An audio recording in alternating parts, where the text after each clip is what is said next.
Hello दोस्तों, कैसे आप लोग। देखिए, हमारा ये सेकंड वीडियो है, पार्ट 2।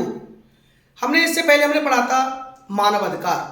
तो मानव अधिकार में हमने पढ़ा था अंतर्राष्ट्रीय मानव अधिकार, यूएनओ की महासभा द्वारा प्रस्तावित जो 30 आर्टिकल थे, हमने उनको डिटेल में पढ़ा।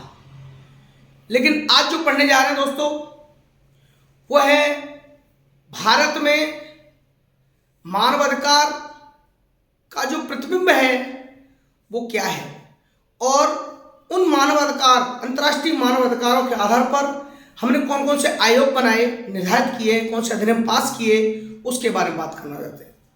ये जो हम बात करने जा रहे हैं दोस्तों, आज के वीडियो में आपको पीसीएस, आईएएस और अन्य परीक्षाओं में ये क्वेश्चन देखने को मिलते हैं। हम बात कर रहे थे कि भारत में जो मानव अधिकारों की बात कही गई, या भारतीय संविधान में ऐसे कौन से राइट्स हैं, कौन से अधिकार हैं जो अंतर्राष्ट्रीय मानवाधिकारों से प्रतिबिंबित होते हैं, मेल खाते हैं। देखिए, हमने उस दिन भी बात करी थी कि भारतीय संविधान में प्रस्तावना, नंबर 2 मूल अधिकार, नंबर 3 नीति के निर्देशक तत्व, ये तीनों भारतीय संविधान के ये तीनों पार्ट अंतर्राष्ट्रीय मानवाधिकार को प्रतिबिंबित करते हैं। यानी हमारे संविधान में ये चीजें दी गई हैं, ये सारे अधिकार दिए गए, आपको मालूम पड़ेगा। इससे प्रतीत होता है कि ह्यूमन राइट्स ने हमारी नकल किया गया, लेकिन ऐसा नहीं है दोस्तों। हमने अपने संविधान तैयार किया, लेकिन हमने मानवीय अधिकारों को, मूल अधिकारों को इस टाइप से जोड़ा जिससे कि हमारे सभी जनता समाज को फायदा मिले। तो दोस्तों, यूएनओ ने जो चार्टर तैयार किया, उसमें पूरे संसार भर के लोगों के लिए, जनता के लिए ये तैयार किया गया। ठीक है, तो हम सिस्टमेटिक पहले पढ़ते हैं भारत में क्या क्या उसका मानवाधिकार का क्या पड़ाव है। प्रस्तावना में बात करें तो देखते हैं सामाजिक, आर्थिक, राजनीतिक क्षेत्रों में न्याय। हम लोग बात करते हैं विचार, अभिव्यक्ति, विश्वास, आस्था और उपासना की स्वतंत्रता। हमारे दोस्तों, विचार की आप आजादी है बोलने की, अभिव्यक्ति की आजादी है, विचार रखने की आजादी है, विश्वास, आस्था, जो आप जिस धर्म को मानिए। हमारे सर्वधर्म धर्मनिरपेक्ष पंथनिरपेक्ष देश हमारा। अगर प्रस्तावना को पढ़ के किसी भी संविधान की वास्तविकता को जानकर कर सकते हैं। तीसरा है दर्जे और अवसर की समानता। जिस दर्जे का, जिस टाइप से आप तैयारी कर रहे हैं, पढ़ाई कर रहे हैं, उसको अवसर की समानता मिलेगी उस ज्ञान के आधार पर। नंबर 4 व्यक्ति की गरिमा को सुनिश्चित करने वाला भ्रातृत्व। नंबर 4 व्यक्ति की गरिमा को सुनिश्चित करने वाला भ्रातृत्व।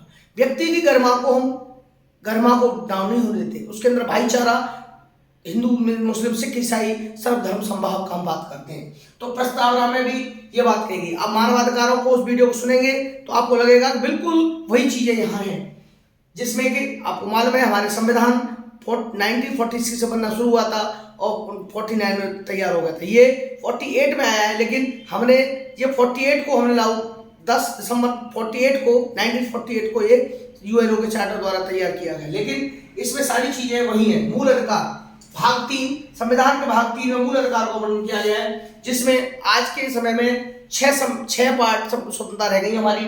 समानता, स्वतंत्रता, जो अधिकार है हमारे 7 थे मूल संविधान में, लेकिन एक हमने संपत्ति के अधिकार को निश्चित कर दिया है।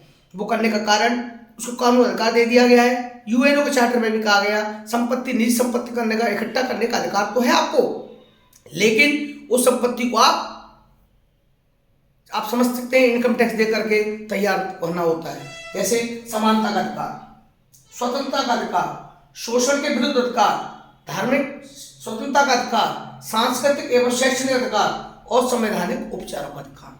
ये 6 अधिकार हम भारत का संविधान के वीडियो में बहुत डिटेल में इनको पढ़ने वाले दोस्तों। तो अब तो हमने केवल ये बताया कि 6 अधिकार हमारे उससे मेल खाते हैं, प्रतिबिंबित होते हैं। अगला है भाग 4, राज्य के नीति के निर्देशक तत्व, ड्यूटीज है ये। राज्यों को ड्यूटी दी गई है, उन ड्यूटी को निभाइए। समाजवादी सिद्धांत, भारत में समाजवाद का दर्पण, गांधीवादी सिद्धांत, उदारवादी एवं बौद्धिक सिद्धांत, इन 3 सिद्धांतों की बात की गई निर्देशक तत्वों में। दोस्तों, हमारे तीनों ये पार्ट, प्रस्तावना, मूल अधिकार और नीति के निर्देशक तत्वों, ये सब क्या होते हैं, मूल संविधान यानी यूएनओ के 30 आर्टिकल को हम क्या करते हैं, प्रतिबिंबित करते हैं, आईना दिखा देते हैं। ठीक है दोस्तों, अगर अब इससे बात आती है कि मानवाधिकारों के आधार पर उनसे जुड़े हुए हमने कुछ आयोग बनाए।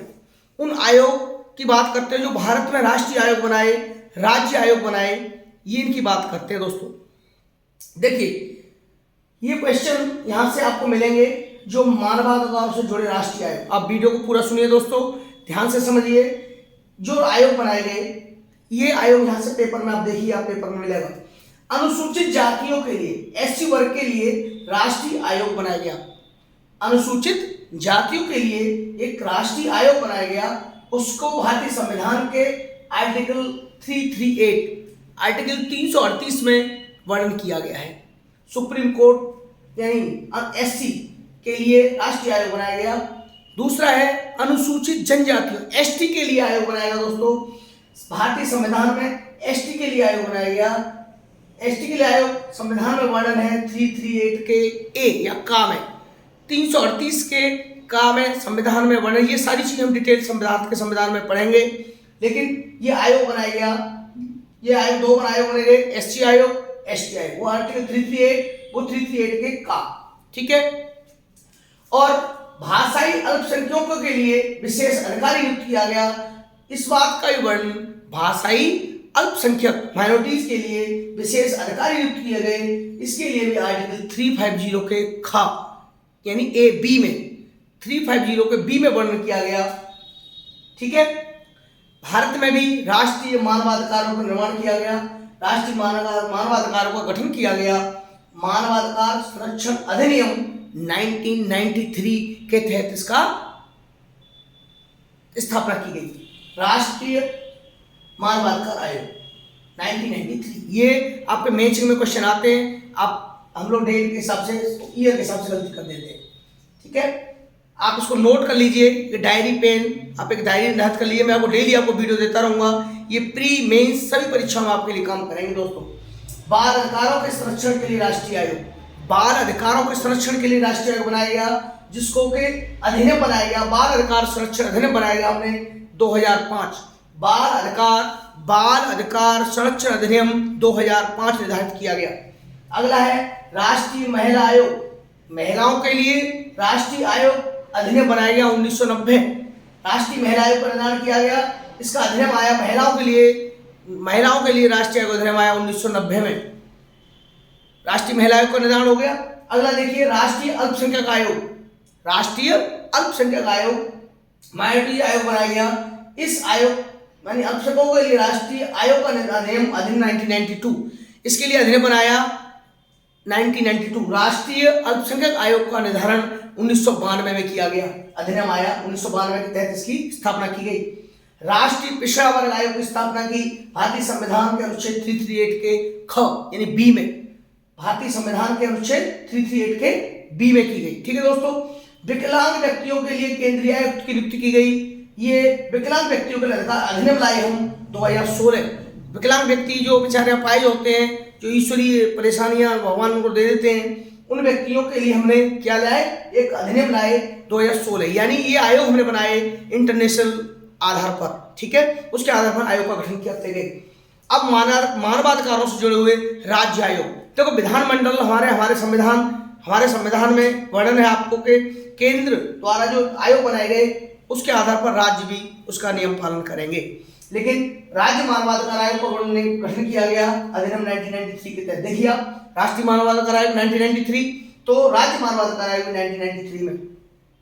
बाल संरक्षण के लिए राज्य आयोग अधिनियम 2005 में, तो बाल संरक्षण के लिए भी अधिनियम 2005 में आया है। देख रहे हैं आप, वही चीज हो गई।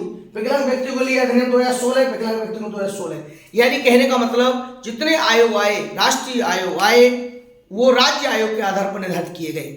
ठीक है, यानी राष्ट्रीय आयोग जो बनेंगे वो राज्य उसको निभाएगा, बनाएगा, निर्माण करेगा। देखिए दोस्तों, ये सारा सिस्टम में 2 पार्ट में आपको ये वीडियो दिया है।